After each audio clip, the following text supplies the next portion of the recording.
નમસ્કાર વિદ્યાર્થી મિત્રો, આજે આપણે પ્રકરણ 3 માનવીની પ્રાથમિક અને દ્વિતીય પ્રવૃત્તિઓ વિશેની ચર્ચા કરીશું. તો સૌથી પ્રથમ મિત્રો આપણે સમજીએ માનવીની આર્થિક પ્રવૃત્તિઓ. તો આર્થિક પ્રવૃત્તિ આપણે કોને કહીશું? તો તમે જાણો છો મિત્રો કે જે પ્રવૃત્તિથી મનુષ્યને આવક પ્રાપ્ત થાય એને આર્થિક પ્રવૃત્તિ કહેવામાં આવે છે. આર્થિક પ્રવૃત્તિઓ મુખ્યત્વે 5 વિભાગોમાં આપણે વહેંચી શકીએ. 1 પ્રાથમિક પ્રવૃત્તિ, 2 દ્વિતીયક પ્રવૃત્તિઓ, 3 તૃતીયક પ્રવૃત્તિ, 4 ચતુર્થક પ્રવૃત્તિ અને 5મી પંચમ પ્રવૃત્તિ. મિત્રો, આમાંથી પ્રાથમિક પ્રવૃત્તિઓ પ્રત્યક્ષ રીતે પર્યાવરણ પર નિર્ભર રહેતી હોય છે, કારણ કે ભૌતિક સંસાધન જેવા કે ભૂમિ, જળ, વનસ્પતિ, બાંધકામ નિર્માણની સામગ્રી અને ખનિજોના ઉપયોગથી થતી હોય છે. શિકાર, ખોરાક એકઠો કરવો, પશુપાલન, મત્સ્યયન, જંગલોમાં લાકડા કાપવા અને ખેતી તેમજ ખનન એ મુખ્ય પ્રાથમિક પ્રવૃત્તિઓના ઉદાહરણ કહી શકાય. મિત્રો, તમે જાણો છો એ મુજબ પ્રાચીન કાળમાં માનવી ભટકતું જીવન ગાળતો હતો. આદિમાનવ એ જંગલોમાંથી ફળો, પાંદડા, કંદમૂળ, પશુઓનો શિકાર અને માછીમારી દ્વારા ખોરાક મેળવતો હતો. શરીર ઢાંકવા માટે એની પાસે વસ્ત્રો હતા નહીં. સમય જતો જેમ જેમ એનામાં સમજશક્તિ આવી તેમ તેમ એ પશુઓનું મહત્વ સમજતો ગયો અને પશુપાલનની પ્રવૃત્તિનો એમાંથી આરંભ થયો. પછીથી પશુઓના ઉપયોગથી એણે ખેતીકામની શરૂઆત કરી. જો કે તમે જાણો છો એ મુજબ આજે પણ કેટલાક અંશે આપણે પશુઓનો ખેતીમાં ઉપયોગ કરીએ છીએ. એ પછી અસ્થાયી ખેતીકામથી માનવી સ્થાયી ખેતી પ્રવૃત્તિ તરફ આગળ વધ્યો. એનાથી ગ્રામીણ જીવનનો આરંભ થયો. માનવીની જરૂરિયાતો ઉત્તરોત્તર વધવા લાગી. જે ખેડૂત કરે એ ખેડૂત, જે ખેતી કરે એ ખેડૂત કહેવાયા અને જે માનવી ખેતી તરફ ના વળ્યા એ ખેડૂતની જરૂરિયાતો પૂરી કરવા માટે વિવિધ કારીગરીવાળા કામ તરફ વળ્યા અને આ રીતે ગ્રામીણ કારીગર વર્ગ અસ્તિત્વમાં આવ્યો. ખેડૂત અને અન્ય શ્રમિકો વચ્ચે વિનિમયનો વ્યવહાર શરૂ થયો. પછીથી ગામડાના કદ અને આકારમાં પરિવર્તન આવ્યું અને એ સાથે ગામડાના લોકોની પ્રવૃત્તિઓનો વિસ્તાર એ વધવા લાગ્યો. 18મી સદીમાં યુરોપમાં ઔદ્યોગિક ક્રાંતિ થઈ. આ ક્રાંતિની અસર કૃષિ, શિક્ષણ, સ્વાસ્થ્ય, પરિવહન, સંદેશાવ્યવહાર અને વેપાર પર પણ થઈ. યુરોપની પ્રજા એ સમગ્ર વિશ્વમાં છવાઈ ગઈ. બીજા ભૂમિખંડોના કુદરતી સંસાધનોનો લાભ યુરોપને પણ મળ્યો, જેથી વિકાસશીલ યુરોપ ખંડ એ વધારે વિકસિત બની ગયો. આ જ સમયગાળામાં સંસ્થાનવાદી શોષણને કારણે એશિયા અને આફ્રિકાના દેશો અલ્પ વિકસિત સ્થિતિમાં મુકાયા. 2 વિશ્વયુદ્ધો પછીથી વૈશ્વિક પર્યાવરણ પર વિપરીત અસર થવાના કારણે માનવીએ પોતાના વિકાસ માટે વિચારવાનું શરૂ કર્યું. ટૂંક સમયમાં જ માહિતી તંત્રનો વિકાસ થયો. 1980ના દશકામાં પશ્ચિમ યુરોપીય દેશોમાં જ્ઞાનનું નિષ્પાદન અને પ્રસારણ એ અગત્યનો વ્યવસાય બની ગયો, જેના પરિણામે 20મી સદીમાં માહિતીની માહિતી ક્રાંતિ થઈ અને દૂરસંચાર પ્રૌદ્યોગિકીના પરિણામે સમગ્ર માનવ જગતના વિકાસના દ્વાર ખુલી ગયા. આમ વિવિધ આર્થિક પ્રવૃત્તિઓએ માનવ જીવનમાં અનેક પ્રકારના પરિવર્તનોની શરૂઆત કરી. હવે મિત્રો આપણે માનવીની આર્થિક પ્રવૃત્તિના પ્રકાર અને એમાં મુખ્યત્વે કઈ કઈ બાબતોનો સમાવેશ થાય છે એની ટૂંકી માહિતી જોઈએ. તો માનવીની આર્થિક પ્રવૃત્તિઓને મુખ્ય 5 વિભાગોમાં વર્ગીકૃત કરવામાં આવે છે. એમાં સૌ પ્રથમ એક પ્રાથમિક પ્રવૃત્તિ. તો મિત્રો તમે જાણો છો એ મુજબ પ્રાથમિક પ્રવૃત્તિમાં માનવીની મુખ્ય પ્રવૃત્તિ તરીકે સૌ પ્રથમ આપણે શિકાર, એ પછી વન્ય પેદાશો એકઠી કરવી, મત્સ્યન એટલે કે માછીમારી, પશુપાલન, ખનન, ખેતી અને ખેતી આધારિત આનુષાંગિક પ્રવૃત્તિઓનો સમાવેશ કરીએ છીએ.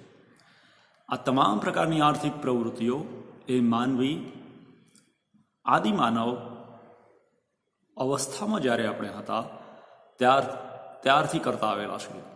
ઉત્તરોત્તર હવે એમાં પરિવર્તન થઈને આપણે દ્વિતીયક, તૃતીયક, ચતુર્થક અને પંચમ પ્રવૃત્તિઓ તરફ વળ્યા. હવે મિત્રો આપણે જોઈએ દ્વિતીયક પ્રવૃત્તિઓ. તો દ્વિતીયક પ્રવૃત્તિઓમાં આ પ્રવૃત્તિઓને કારણે પ્રાકૃતિક સંસાધનનું મૂલ્ય વધી જાય છે. કુદરતી અવસ્થામાં ઉપલબ્ધ થતી કુદરતી સંપત્તિ પર કેટલાક અંશે આપણે ક્રિયા પ્રક્રિયા કરીને એના મૂલ્યમાં વૃદ્ધિ કરવાની જે આર્થિક પ્રવૃત્તિ કરીએ છીએ એને આપણે દ્વિતીયક પ્રવૃત્તિ કહી શકીએ, જેને આપણે ઉદ્યોગ તરીકે પણ ઓળખાવી શકીએ છીએ. ઉદ્યોગ વિષયક પ્રવૃત્તિઓ એ આ પ્રકારની પ્રવૃત્તિઓ છે. એમાં માનવી કાચા માલનું તૈયાર માલમાં રૂપાંતર કરીને ચીજ વસ્તુઓ બનાવે છે. જેમ કે કાચા લોખંડમાંથી પોલાદ અને એ જ રીતે રૂમાંથી સુતરાઉ કાપડ બનાવવાની જે પ્રવૃત્તિ છે એને આપણે દ્વિતીયક પ્રવૃત્તિ તરીકે ઓળખાવી શકીએ. એ પછી માનવીની ઉચ્ચતર કક્ષાની જે આર્થિક પ્રવૃત્તિ છે એને આપણે તૃતીયક પ્રવૃત્તિ તરીકે ઓળખાવી શકીએ. તૃતીયક પ્રવૃત્તિમાં કિંમત ચૂકવીને પ્રાપ્ત કરી શકાય એવી સેવાઓનો સમાવેશ થાય છે. જેમ કે વેપાર, પરિવહન, સ્વાસ્થ્ય, દૂરસંચાર, મનોરંજન, શિક્ષણ જેવી સેવાઓ. એ જ રીતે વીજળીના કારીગર, ટેકનિશિયન, દુકાનદાર, વાહન ચાલક, શિક્ષક, ડૉક્ટર, વકીલ વગેરેની કામગીરી તૃતીયક પ્રવૃત્તિમાં સમાવેશ થાય છે, જે પોતાના કામની કિંમત લઈ પોતાની સેવાઓ પૂરી પાડતા હોય છે. આવી સેવાને લગતી જે પ્રવૃત્તિઓ છે એ પ્રવૃત્તિઓને આપણે તૃતીયક પ્રવૃત્તિ તરીકે ઓળખાવી શકીએ. તે પછી માનવીની ઉચ્ચ સ્તરની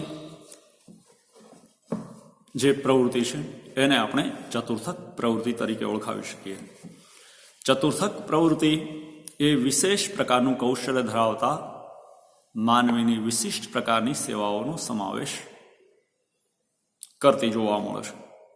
જેમ કે વિશિષ્ટ જ્ઞાન આધારિત ઉદ્યોગો, સંશોધન અને વિકાસલક્ષી સેવાઓ, ઉચ્ચ સ્તરની રાજકીય કે વહીવટી સેવાઓ, માહિતીનું ઉત્પાદન અને વિશ્લેષણ, પ્રસાધક અને દૂરસંચાર જેવી સેવાઓને આપણે ચતુર્થક આર્થિક પ્રવૃત્તિઓમાં સમાવિષ્ટ કરી શકીએ.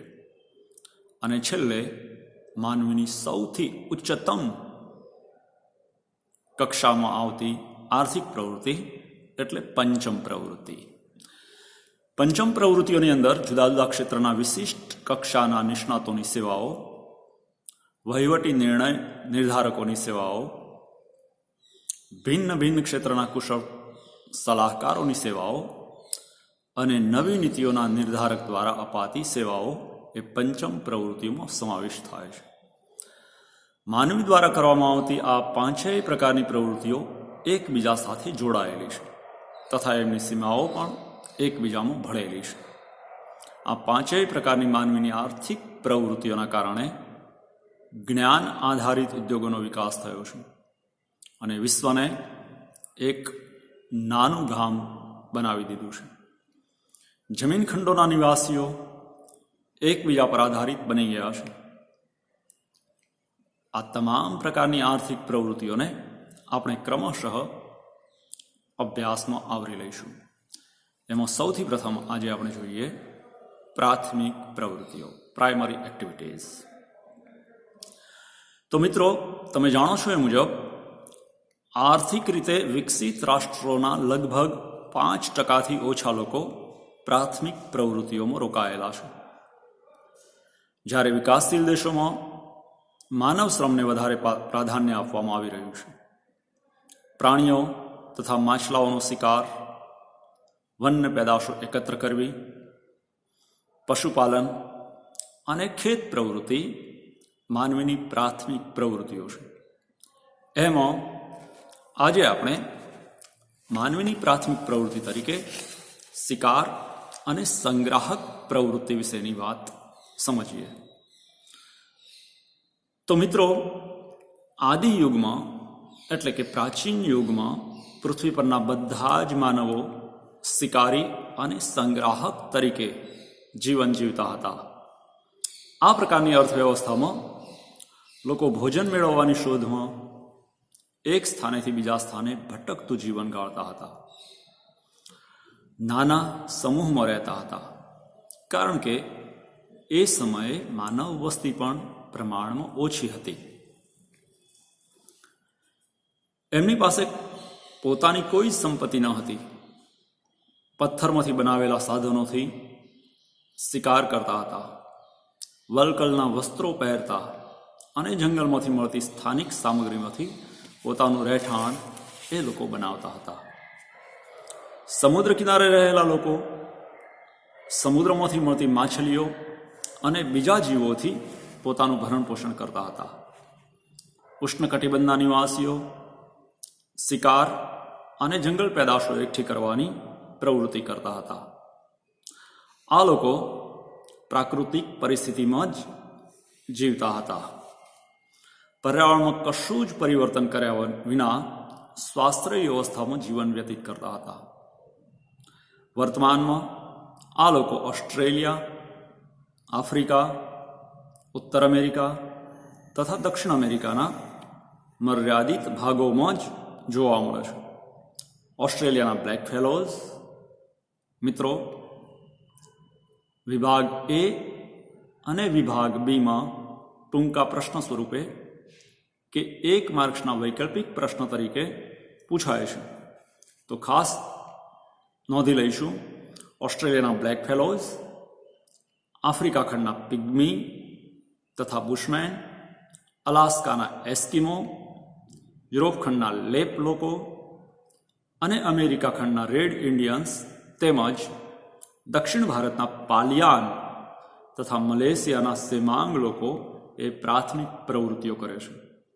મિત્રો, ફરીથી આ વાતનું આપણે પુનરાવર્તન કરી લઈશું, કારણ કે આમાંથી પ્રશ્ન પૂછાતો હોય છે, તો ખાસ યાદ રાખીશું.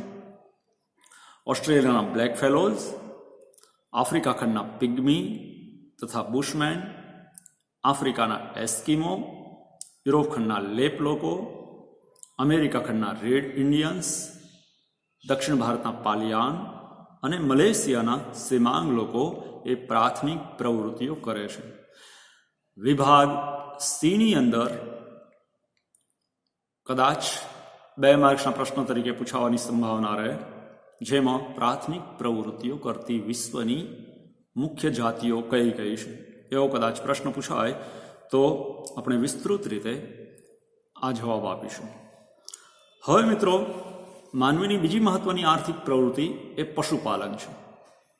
પશુપાલન એ માનવી પ્રાચીન કાળથી કરતો આવ્યો છે. જો કે શરૂઆતમાં માનવી પોતાની ભૂખ સંતોષવા માટે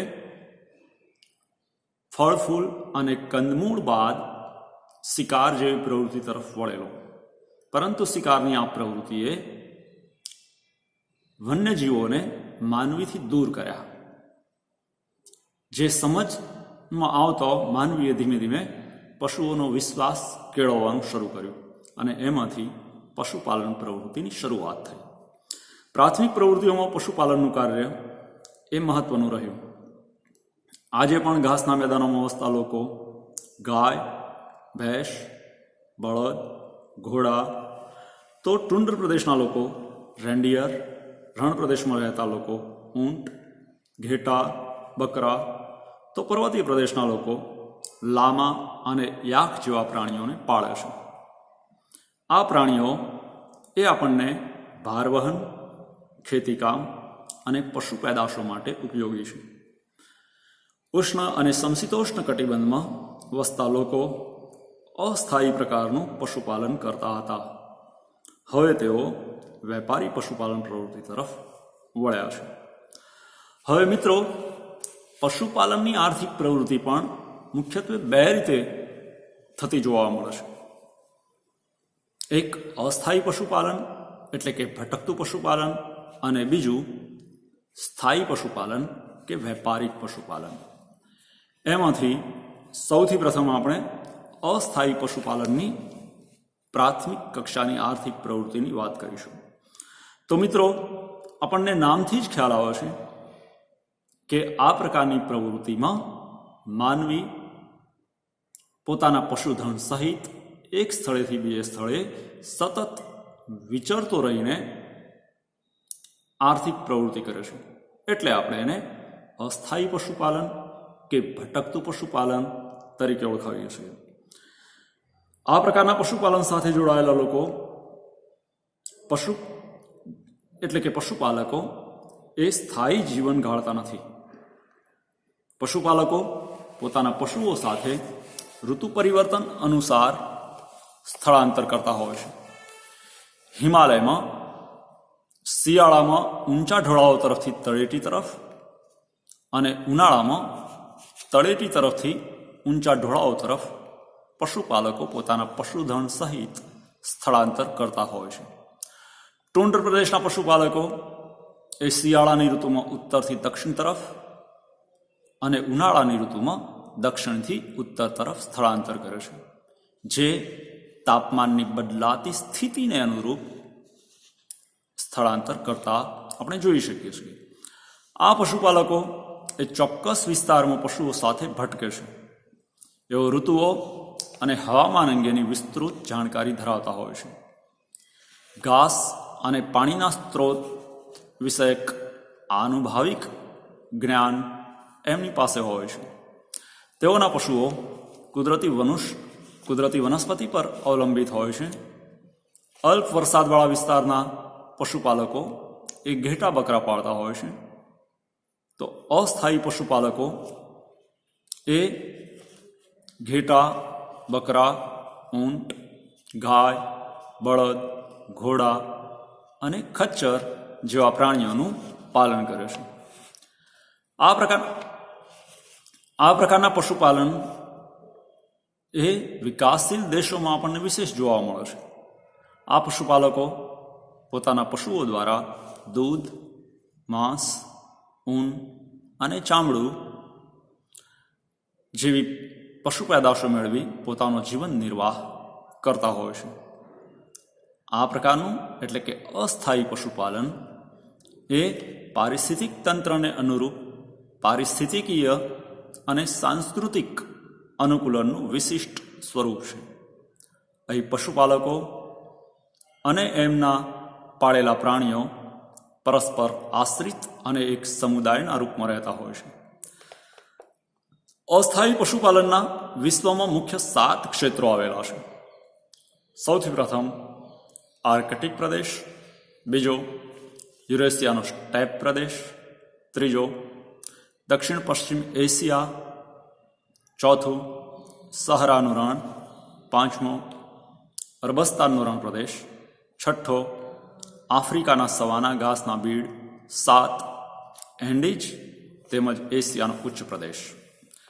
જોકે હવે આ પ્રકારના એટલે કે અસ્થાયી પશુપાલનની પ્રવૃત્તિ સાથે સંકળાયેલા પશુપાલકોની સંખ્યામાં ક્રમશઃ ઘટાડો થઈ રહ્યો છે. તો અસ્થાયી પશુપાલન બાદ મિત્રો આપણે જોઈએ વેપારિક પશુપાલન. મિત્રો ખાસ ધ્યાન રાખીશું અહીં કે પશુપાલનની આ બંને પદ્ધતિઓમાંથી કોઈ પણ એક પદ્ધતિ વિશે એટલે કે વેપારિક અથવા તો અસ્થાયી પશુપાલન વિશે વિભાગ સીમાં અથવા તો વિભાગ ડીમાં 2 કે 3 માર્ક્સના પ્રશ્નોના સ્વરૂપે ટૂંક નોંધ પૂછાતી હોય છે. એમાં હવે આપણે જોઈએ વેપારિક પશુપાલન. તો નામથી જ મિત્રો ખ્યાલ આવે છે એ આપણને કે વેપારિક પશુપાલનમાં અસ્થાયી પશુપાલન કરતા વેપારિક પશુપાલન એ વધારે વ્યવસ્થિત, વૈજ્ઞાનિક અને મૂડીપ્રધાન છે.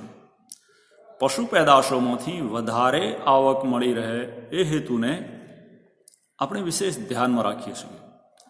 આ એક વિશિષ્ટ પ્રકારની પ્રવૃત્તિ છે જેમાં કેવળ એક જ પ્રકારના પશુ પાળવામાં આવતા હોય છે.